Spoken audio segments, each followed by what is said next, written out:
Hello friend, তোমরা সবাই কেমন আছো? আমি খুব ভালো আছি। এখন যাব মন্দিরে বিপদনাশিনীর পুজো দিতে। তো চলো, তোমরাও আমার সাথে চলো। তো মন্দিরে পুজো দিতে চলে এসেছি। পুজোতে বসে গেছে। এখন নাম ইয়ে করে, গোত্র নাম ইয়ে করে মাকে পুজো দেওয়া হচ্ছে মায়ের কাছে। তো চলো, তোমরা সবাই দেখো।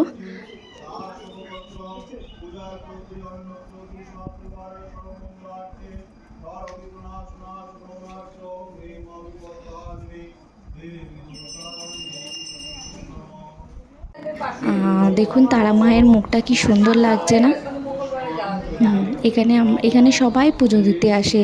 এখানে শুধু তারা মা না, এখানে বজরংবলী, ভোলে বাবা সবারই পুজো হয়। তো চলুন দেখতে থাকুন। আর ভিডিওটা যদি আপনাদের ভালো লেগে থাকে তো please like and subscribe and share করে দেবেন। টাটা। পুজো দেওয়া হয়ে গেছে, এখন বাড়ি যাচ্ছে।